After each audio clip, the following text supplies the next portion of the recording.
저희가 지난 두 주일에 걸쳐서 살펴본 것처럼 하나님 우리 인간을 만드시고 우리가 누구인지 창세기에 있는 그 제품 설명서를 통해서 우리에게 알려주셨습니다. 그 설명서의 첫 번째 내용이 뭐라고 그랬습니까?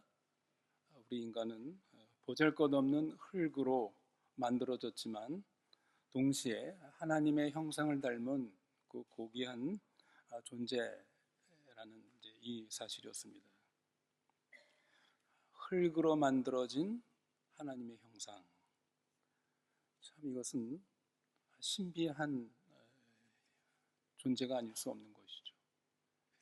질그릇 속에 있는 보화와 같은 것이죠. 소위 겸손과 고귀함이라는 이 양면성입니다. 여러분, 이 세상에서는 이 겸손과 고귀함, 존귀함이라는 것은 어울리지 않는 단어입니다. 그렇지 않습니까? 겸손함과 그 영광스러움, 고귀함, 존귀함, 높은 것, 이것은 서로 굉장히 좀 반대적인 이런 것을 우리 세상에서는 주로 그렇게 생각을 할 수 있죠.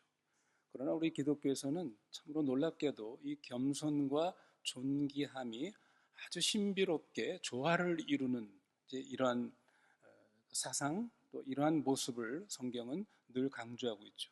그것의 대표적인 게 뭡니까? 바로 우리 주님이시죠. 주님은 소위 서번트 킹이라고 얘기하죠. 섬기는 왕. 여러분, 왕과 종이 이게 조화를 이룰 수 있습니까? 왕이든지 종이든지 하죠.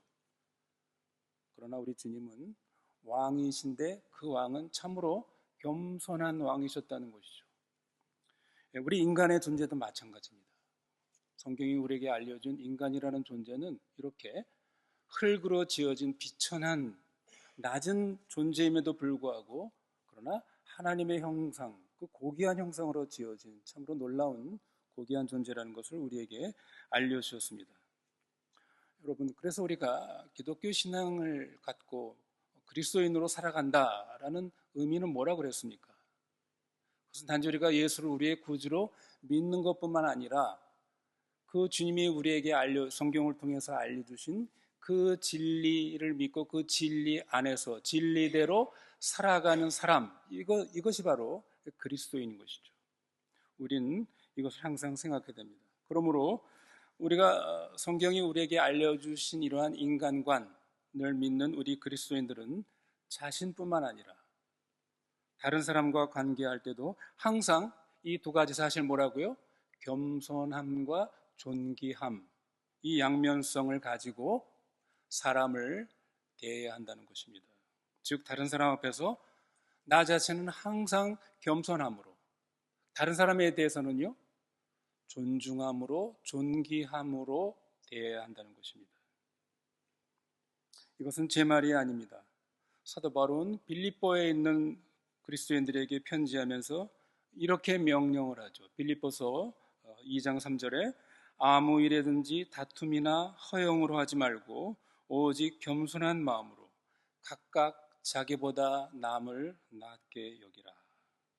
바로 그 앞절 2절에는 뭐를 또 말하고 있습니까? 마음을 같이하여 같은 사랑을 가지고 뜻을 합하여 한 마음을 품으라 라고 권면하고 있습니다. 바울이 이 말을 하는 배경에는 분명히 그 빌립보 교회 안에 성도들 간에 여러 가지 갈등과 다툼이 있었다는 것을 우리가 추정해 볼 수 있습니다. 왜 가정에서, 직장에서, 혹은 교회 안에서, 혹은 우리의 여러 친구 관계 안에서 갈등과 다툼이 발생하는가 생각해 보십시오. 이 사도 바울의 진단은 매우 단순합니다. 뭐 때문에요? 자기를 다른 사람보다 높게 여기거나 혹은 다른 사람을 아주 낮게 여기는 지읒입니다. 낮, 시옷이 아니라 지읒. 바로 교만으로 말미암아 발생한다는 것이죠. 성도 여러분, 우리의 인간관계에서나 혹은 우리 가정이나 교회에서의 갈등과 다툼의 원인을 곰곰이 살펴보십시오. 그렇지 않습니까? 한쪽에서는 내가 중요한 사람이고 내가 이런 사람이고 내가 이런 잘난 사람인데 왜 나를 존중하지 않느냐? 왜 나를 인정해 주지 않느냐? 왜 무시하느냐? 다른 쪽에서는요, 네가 존중받을 일을 해봐라. 내가 안 해주나? 인정받을 짓을 해야 내가 인정해 주지. 되게 이런 싸움 아닙니까? 그런데 바울은 여기서 다른 사람을 무시하지 말라라는 정도가 뭡니까? 아니라 뭐라고요? 다른 사람을 나보다 더 낫게, better than yourselves. 여러분, 우린 여기서 기독교의 위대한 인간관을 또 그 겸손함을 여기서 우리가 볼 수가 있습니다. 바울은 여기서 남을 나보다 낫게 여기라라는 명령에 어떠한 전제 조건도 달고 있지 않다는 것을 우리가 주목해야 합니다. 다시 말해서 나보다 저 사람이 더 나보다 능력이나 무슨 실력이나 외모나 믿음이 더 뛰어나다면 그래, 그 사람을 나보다 낫게 여겨라. 그런 구석이 있으면 그 사람을 낫게 여기라. 여러분, 그렇게 말하고 있지 않습니다. 전혀 조건이 없습니다. 만일 그런 조건이 붙어 있다면 여러분, 그것은 기독교의 겸손이 아니죠. 그것은 뭡니까? 그것은 비굴함입니다. 그렇죠. 그건 너무나도 자연스럽습니다. 이 세상에서는 나보다 무슨 능력이나 실력이나 외모나 뭐가 나오면 어떻게 해요? 우린 그 사람을 나보다 높이 여기는 것이죠. 나는 그 사람보다 나는 낫다라고 생각하는 것은 이건 비굴함입니다. 열등감입니다. 그리고 나보다 더 나은 조건 때문에 다른 사람을 나보다 더 낫게 여기라 라는 문제라고 한다면 굳이 바울이 여기서 이런 말을 할 필요가 없는 것이죠. 말씀드린 것처럼 그건 너무나도 자연스러운 오늘날 이 세상의 모습입니다. 강자 앞에서 약자는 자기를 낮게 생각하고 상대방을 높게 생각할 수밖에 없기 때문입니다. 그래서 독일의 무신론자 철학자인 그 니체라는 사람이 있죠. 니체는 이 기독교의 이 겸손의 덕을 약자의 윤리, 노예의 윤리라고 조롱했습니다. 성경에 그런 말씀들이 많이 있죠. 내 오른뺨을 치거든 내 왼뺨을 돌려대라. 오늘 여기 말하는 것처럼 남을 나보다 더 좋게, 낫게 여기라. 이런 교훈들은 노예 근성의 그 약자의 태도라고 그렇게 니체는 폄하했습니다. 조롱했습니다. 니체는 강자의 윤리, 소위 권력의 의지를 아주 주장한 사람이죠. 그러나 여러분, 니체는 크게 오해하고 있는 것이에요. 뭘 오해하고 있는 것입니까? 성경이 요구하는 이 겸손함, 남을 나보다 더 좋게 낫게 여기라 라는 것은 내가 약자이기 때문에 다른 사람을 나보다 낫게 여기라 라는 그런 말이 결코 아닙니다. 바울이 이렇게 말한 그 깊은 의미는 다른 사람의 어떤 신분, 배경, 수준과 상관없이 심지어 이 세상적인 기준으로 보면 나보다 훨씬 못하다 할지라도 그거와 상관없이 그 사람을 한 인간으로서 그를 존귀하게 여겨야 한다. 그렇게 대접해 줘야 한다라는 그런 의미가 그 속에 들어있는 것입니다. 즉 다른 사람은 그가 사람이라는 단 그 이유 하나만으로 존중과 낮게 여김을 받아야 한다는 것이죠. 여러분, 이게 니체가 말하는 그런 노예들의 윤리입니까? 인간에 대한 얼마나 고상하고 아름다운 그런 태도입니까? 그럼 왜 우리는 다른 사람에 대해서 바울이 말한 이러한 태도를 가져야 하는 것이죠?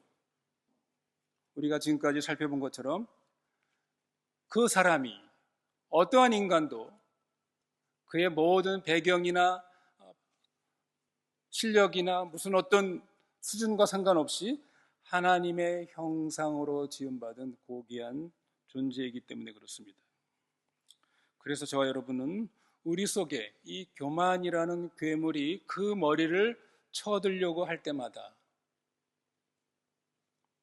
우린 우리 머릿속에 이 진리를, 성경이 우리에게 알려준 이 인간관, 이것을 우리 머릿속에 이 진리를 박아 넣어야 합니다. 그렇게 다른 사람을 대해야 합니다. 우리가 진정으로 하나님을 믿고 하나님을 경외하는 그리스도인이라고 한다면 하나님으로 형상으로 지음받은 모든 사람을, 개인을 존중해야 합니다. 그리고 이 존중하는 태도에는 어떠한 조건도 없다는 것, 이 사실을 항상 우리는 기억해야 합니다. 여러분, 이것이 왜 중요합니까? 이것이 왜 이렇게 심각한 것입니까?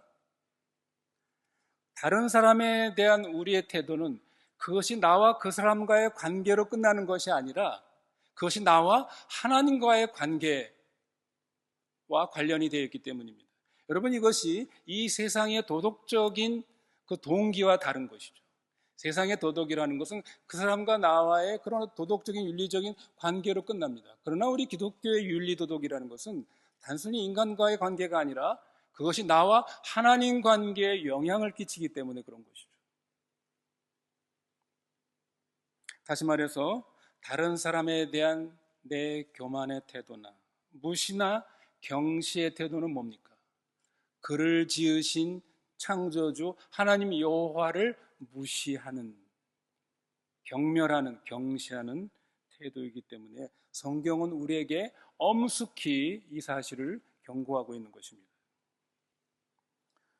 성경이 말하는 겸손은 노예 근성의 비굴한 태도나 열등감을 가진 태도에서 나온 것이 아니라 오히려 성경은 우리에게 우리의 그 넉넉한 자신감, 그래서 요즘 말하는 자존감이라고 하죠.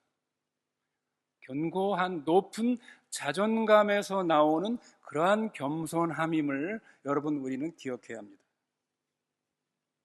우리 그리스도인은 하나님과의 관계에서 그 하나님의 사랑 안에서 우리는 우리의 참된 존재감, 자존감을 발견한 자들입니다. 이러한 든든한 내공이 있기 때문에 우리는 낮아지고 양보할 수 있는 것입니다. 겸손할 수 있는 것입니다. 그래서 다른 사람을 나보다 낮게 여긴다 할지라도 내가 비참해지거나 내 자존심이 상하지 않는 것입니다. 바울이 의미하는 바가 바로 그것입니다.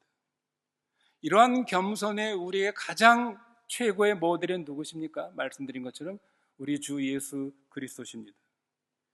빌립보서 5장 2장 5절로 8절에 보면 거기 그리스도의 이러한 겸손함, 낮아짐이 잘 묘사되어 있죠. 그리스도는 누굽니까? 하나님과 본체이시나 그분은 하나님과 동등된 삼위의 제2격 하나님이십니다. 그러나 그는 그의 영광을 버리고 종의 형체를 입으시고 십자가에 죽기까지 낮아지신 분이십니다. 우리는 우리가 속한 가정이나 직장이나 교회 공동체나 다툼이나 소란이 없는 평화와 번영을 소원합니다. 평화와 번영의 여러분 그 유일한 방법이 뭡니까? 그것을 얻을 수 있는 유일한 방법은 결국 내가 겸손한 마음을 가지고 남을 나보다 낮게 여기는 그 길밖에 없다는 사실을 우리는 기억해야 합니다. 그러나 이제 우리는 여기서 한 가지 심각한 질문을 제기하게 됩니다. 만약 우리가 하나님의 형상으로서 보잘것없지만 여전히 존귀한 형상이라고 한다면 왜 우리는 여전히 자기 비하나 혹은 자기 교만 때문에 고민하고 있는가? 왜 우리의 삶은 창세기 이 1장이 우리에게 알려주신 대로 그런 하나님의 형상의 모습과 모순된 그런 모습을 현재 우리는 가지고 또 살아가고 있는가 하는 것이죠. 앞으로 우리는 이 하나님의 형상의 타락과 그 타락의 비참한 현실을 탐색해 볼 것입니다. 그 이후에 하나님께서 어떻게 이 하나님의 형상을 회복시키는가에 대한 부분도 살펴볼 것입니다. 그에 앞서서 우리는 오늘 하나님이 우리 인간을 하나님의 형상, 자기의 형상으로 지으셨다. 그런 고귀한 존재라고 할 때 도대체 이 하나님의 형상이란 의미는 무엇인가? 여기에 어떤 의미가 있는가에 대해서 잠시 살펴볼 필요가 있습니다. 수세기 동안 신학자들은 하나님의 형상으로서 인간이 어떤 점에서 다른 피조물, 하나님의 형상이 아닌 다른 피조물과 다른 것인가? 어떤 면에서 인간은 다른 존재보다 피조물보다 고귀한가에 대한 많은 토론을 해왔습니다. 여러분 생각해 보십시오. 우리 인간이 다른 피조물과 다른 점이 무엇입니까? 아마 여러분이 잘 알 것입니다. 어떤 신학자들은 우리의 어떤 이성적인 존재, 이성적인 어떤 합리성 혹은 언어 능력을 강조합니다. 또 어떤 학자들은 인간 영혼의 그 불멸성이 가장 중요한 특성이라고 강조합니다. 혹은 인간이 도덕적이고 어떤 종교적인 특성 때문에 다른 피조물과 다른 존재라고 그렇게 말하기도 합니다. 물론 이런 모든 관점들은 진리의 한 부분들이기도 합니다. 그러나 오늘 본문 창세기 1장 28절에서 하나님께서 우리 인간에게, 하나님의 형상인 우리에게 주신 그 사명, 책임이 있습니다. 그것이 뭡니까? 오늘 본문을 다시 한번 여러분 1장 28절을 보십시오. 하나님이 그들에게 복을 주시며 그들에게 이르시되 생육하고 번성하여 땅에 충만하라. 땅을 정복하라. 이 번성과 통치, 이것이 하나님의 형상을 가진 존재의 아주 대표적인 특성의 하나라고 그렇게 말할 수 있습니다. 어떤 학자는 그래서 이 번성, 생육 번성과 통치, 이 책임을 소위 cultural mandate다. 그래서 문화적인 사명, 문화적인 명령이라고 이렇게 명칭을 하기도 합니다. 실제로 사람이 할 일은 하나님의 형상들을 많이 이 세상에 생육하고 번성케 하는 것, 이 땅을 하나님의 형상으로 가득 채우는, 충만케 하는, 이것이 하나님의 형상의 첫 번째 아주 중요한 과업임을 알 수가 있습니다. 두 번째는 뭡니까? 통치의 그 능력, 그 사명입니다. 모든 피조물 위에 하나님의 형상인 인간은 하나님으로부터 부여받은 그 권위, 그 능력을 발휘해서 그 모든 자원을 하나님을 위해서 관리하고 하나님께 그것을 통해서 영광을 돌리는 이 일이 이 하나님의 형상의 중요한 과업임을 이 28절이 우리에게 말하고 있습니다. 이 두 명령은 서로 완전히 분리된 것이 아닙니다. 번성은 통치를 포함하고 있고 또 성공적인 통치는 번성을 요구합니다. 이 문화적인 명령, 이 번성과 통치는 하나님께서 우리 인간에게 부여한 아주 놀라운 특권이며 또 책임임을 우리는 기억해야 합니다. 우리 성경이 우리에게 알려주신 이런 하나님의 형상으로서 인간의 존재가 다른 피조물과 얼마나 다른지, 이것은 성경의 단순한 그 어떤 그 기록으로, 내용으로만 그렇게 우리가 확인할 수 있는 것이 아닙니다. 실제로 이 역사 속에서 일어나는 현상을 보면서 우리는 그 사실을 알 수가 있습니다. 성도 여러분 생각해 보십시오. 인간 외에 다른 동물들, 다른 피조물들 보십시오. 그들이 이룬 결과들을 보십시오. 어떻습니까? 그들은 처음이나 끝이나 동일합니다. 예를 들어서 여러분 꿀벌을 보십시오. 꿀벌은 수천 년 전이나 지금이나 똑같이 그들은 육각형의 벌집을 만들고 그 이상 발전이 없습니다. 그렇지 않습니까? 우리가 집에서 개를 반려견이라고 하면서 개를 우리가 키우지 않습니까? 개를 먹이고 또 양치질도 시키고 산책도 시키고 목욕도 시키고 거의 사람 대접을 해주지만 어떻습니까?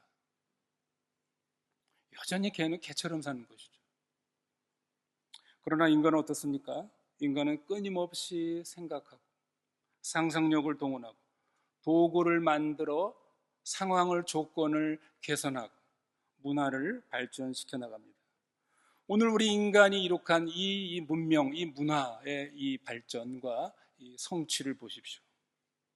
물론 이 안에 여러 가지 죄악된 요소가 있긴 하지만 그 어떤 피조물이 이루어낼 수 없는 그런 업적들, 문화 문명을 창조해낸, 여러분, 이것이 인간의 위대함입니다. 하나님의 형상의 특징입니다.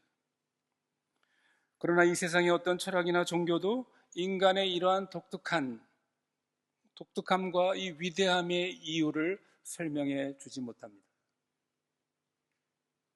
이러한 인간의 번영과 통치의 능력, 즉 이러한 문화적 창조의 능력은 바로 성경이 우리에게 알려주신 하나님의 형상과 깊은 관련이 있습니다. 하나님은 자신에게 있는 이러한 번성과 통치의 능력을 그를 닮은 우리 인간 속에 새겨 놓으셨습니다. 그래서 인간은 하나님이 이 땅의 에이전트로, 대리인으로 인간을 세우시고 생육하고 번성하고 다스리는 특권과 책임과 능력을 부여해 주신 것입니다.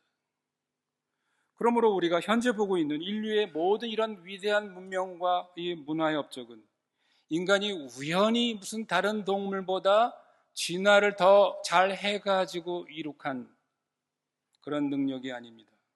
바로 성경이 우리에게 알려준 것처럼 하나님을 닮은 하나님의 형상으로 지음받은 존재로서 하나님께서 자신의 능력을 닮은 우리들에게 부여해 주심으로 그 결과로 이러한 놀라운 문화적인 업적을 이루었다는 것, 이것을 바로 우리 그리스도인들은 성경의 계시를 통해서 이것을 바르게 알고 있는 사람들입니다. 그러면 우리는 이제 인간이 하나님으로부터 부여받은 이 번성과 통치 혹은 이 문화적인 명령의 사명을 수행하는 내용에는 무엇이 있는지 우리가 좀 더 구체적으로 살펴볼 필요가 있습니다. 우리가 이런 문화적인 명령을 살펴야 할 이유는 오늘날 우리가 하나님의 형상으로 지음받은 인간으로서 여전히 우리가 인간의 특권이요 책임이기 때문에 그렇습니다. 생육하고 번성하여 땅에 충만하라 라는 이 명령과 사명을 생각해 보십시오. 여러분, 이 명령의 가장 기본적이고 기초적인 그런 일은 무엇이겠습니까? 생육하고 번성하라. 1차적으로 뭡니까? 아담과 하와에게 이 말씀을 했을 때는 그들이 생육하고 번성한다는 것은 결국 그 자손을, 이 세상에 아이를 낳는 것, 자식을 갖도록 지으신 것입니다. 하나님께서 정하신 목적을 이루기 위해 우리의 첫 조상은 재생산을 해야 했습니다. 사실 이 재생산이라는 것은 오늘날 우리가 살고 있는 이 시대, 이 문화 속에서 특별히 강조해야 할 그러한 내용이기도 합니다. 왜 그렇습니까? 오늘날 많은 사람들, 특히 젊은 부부들 가운데, 아직 결혼하지 않은 젊은이들 가운데도 자식이란 부담스럽고 귀찮은 존재로 여기는 이런 그 분위기가 특히 우리 젊은 세대들 가운데 많이 있지 않습니까? 벌써 오래전에 미국에서부터 시작된 소위 딩크족이라는 게 있죠. 딩크족. 딩크족이 뭡니까? 더블 인컴 뭡니까? No kids. 자식이 없으면 우리 부부가 일을 해가지고 더블 인컴을 갖는다. 자식이 필요 없다. 부부가 함께 더 많은 경제적인 수입을 얻기 위해서 자식을 갖지 않고 우리 인생을 죽도록 즐기자라는 이러한 그 새로운 족속이 벌써 오래전에 1980년대에 출현했었죠. 오늘날은 뭡니까? 욜로족이라고 또 얘기합니다. 욜로족이 뭡니까? You only live once라는 말이죠. 약자입니다. 예? 현재를 그냥 죽도록 즐기자는 거예요. 미래는 필요 없다. 오늘 우리가 이 시간, 예? 현재를 마음껏 즐기자. 뭐 이런 그 사상입니다. 사실 그렇습니다. 오늘날 점점 많은 사람들의 특히 젊은 사람들에게 자식은 부담스러운 존재거나 필요 악처럼 여기는 이러한 그 분위기가 지금 점점 더 증가하고 있습니다. 아이들은 시끄럽고 귀찮게 하고 또 자주 아프기도 하고 돈도 많이 들고 그러나 여러분, 우리는 이 자식을 갖는 문제, 또 몇 명을 가져야 되는지 이런 문거에서 우리가 그러나 또 극단적이지 않도록 조심해야 합니다. 우리가 자녀를 낳았을 때 자녀를 책임 있게 잘 양육해야 할 그러한 책임들이 있습니다. 그렇기 때문에 우리는 우리가 자식을 언제 가질 것인가, 몇 명을 낳을 것인가, 뭐 이런 여러 가지 면에서는 물론 이 균형이 필요하긴 합니다. 우리에게는 번성할 때가 있고 번성을 제한할 때가 있습니다. 모든 부부는 자신의 그 현 상황 속에서 하나님을 어떻게 섬겨야 할지 깊이 생각해야 합니다. 그럼에도 불구하고 성경은 육체적인 생육과 번성이 우리의 그 귀중한 하나님의 형상으로서의 사명이라는 것을 명백히 우리에게 가르치고 있습니다. 아이들을 귀찮아하는 시대에 우리는 단호하게 성경적인 입장을 취해야 합니다.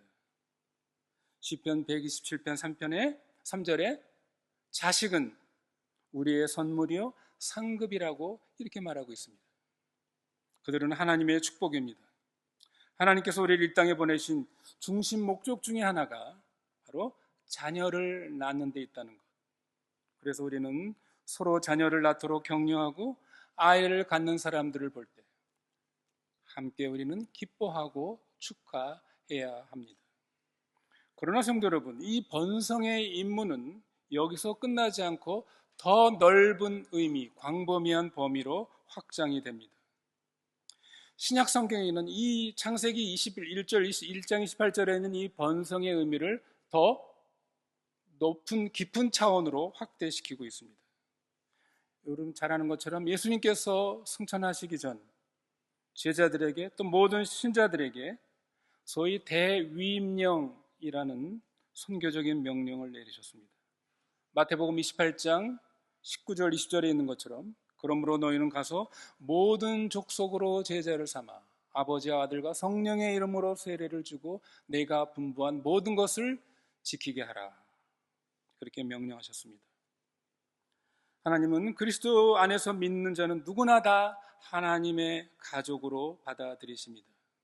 이런 점에서 우리가 온 세상에 복음을 전하는 것은 하나님의 형상을 이 땅에 가득 채우는 것으로 볼 수 있습니다. 그래서 우리 그리스도인은 이 세상에 이중적인 사명을 부름을 받은 사람들입니다. 첫째는 뭐라고요? 하나님의 형상으로서 문화적인 사명을 우리가 수행하는 것. 두 번째는요, 복음의 증인으로서 선교적인 명령, 미셔너리 맨데이트를 우리는 또한 수행해야 합니다.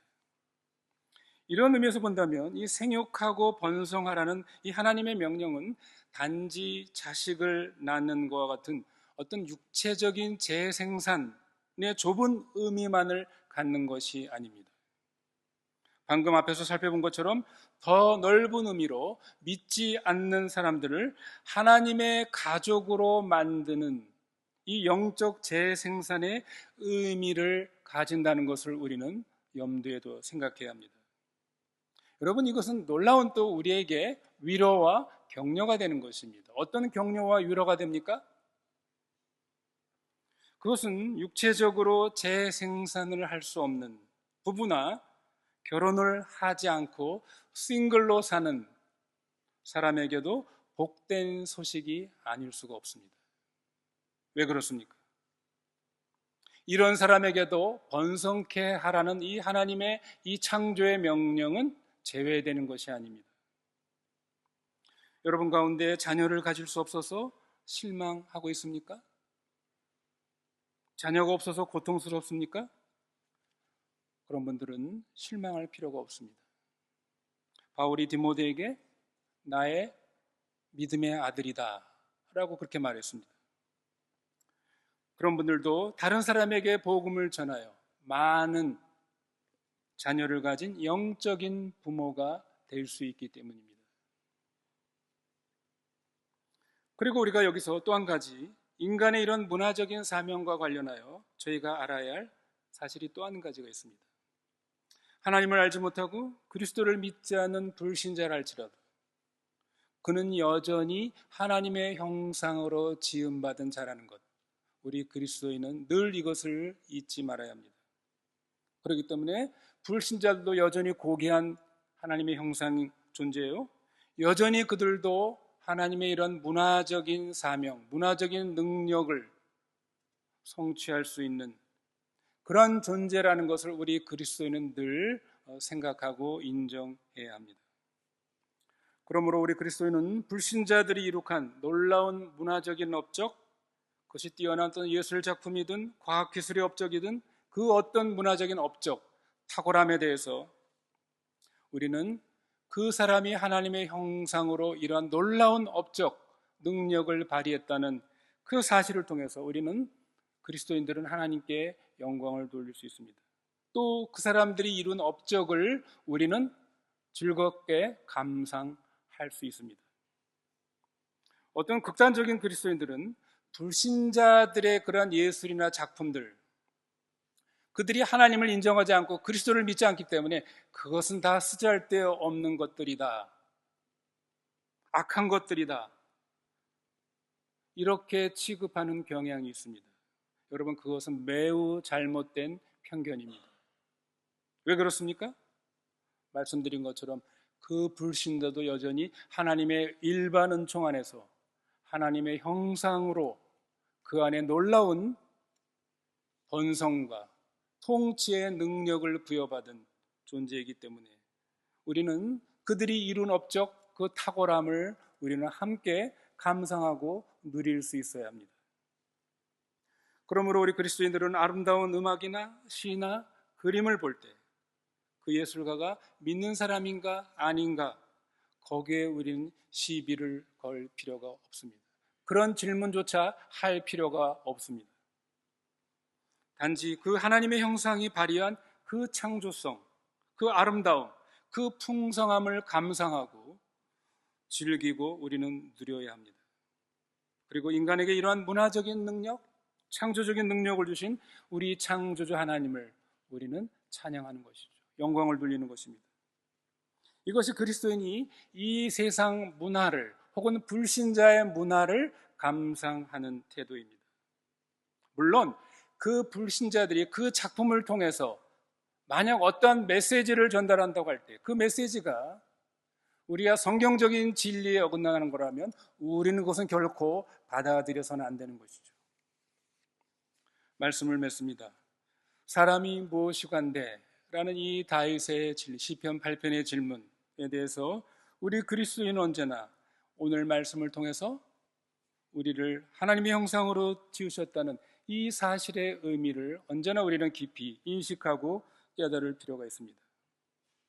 우리가 인간이 되었다는 것, 모든 피조물 가운데서 가장 영광스러운 또 존귀한 신분이고 위치이고 특권임을 우리는 늘 인식해야 되겠습니다.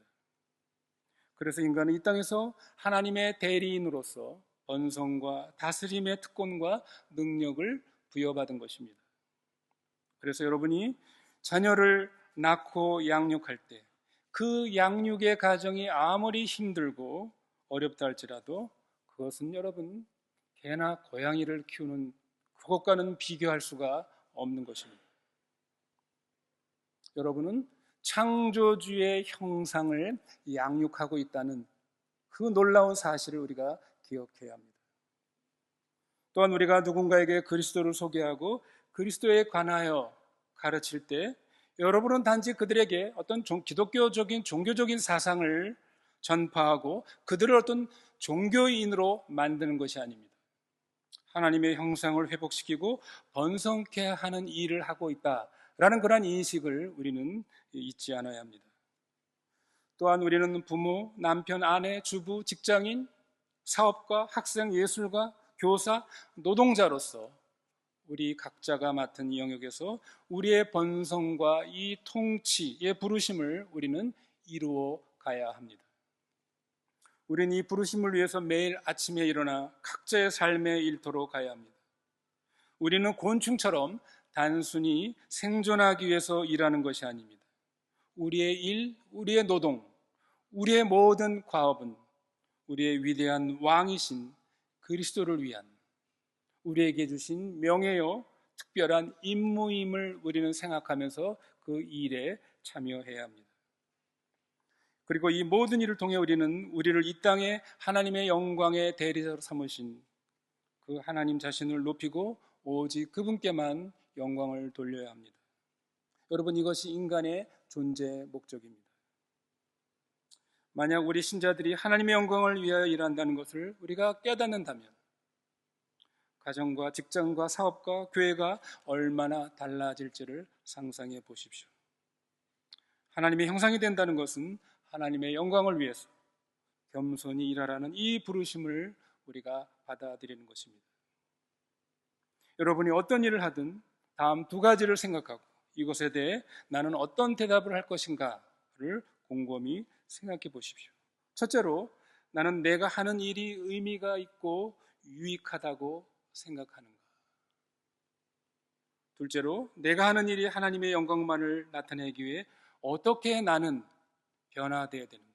내 마음의 태도와 그 일의 과정과 목적에 어떤 변화가 필요한가? 이것을 우리는 우리 스스로에게 질문해야 합니다.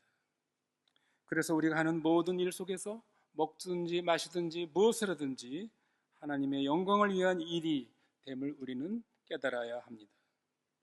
또한 그 모든 일이 하나님의 영광이 되도록 부단히 우리의 모든 일의 동기와 그 과정을 살피고 잘못된 동기와 과정들이 있으면 그것을 고쳐나가는 그런 저와 여러분이 되시기를 바랍니다.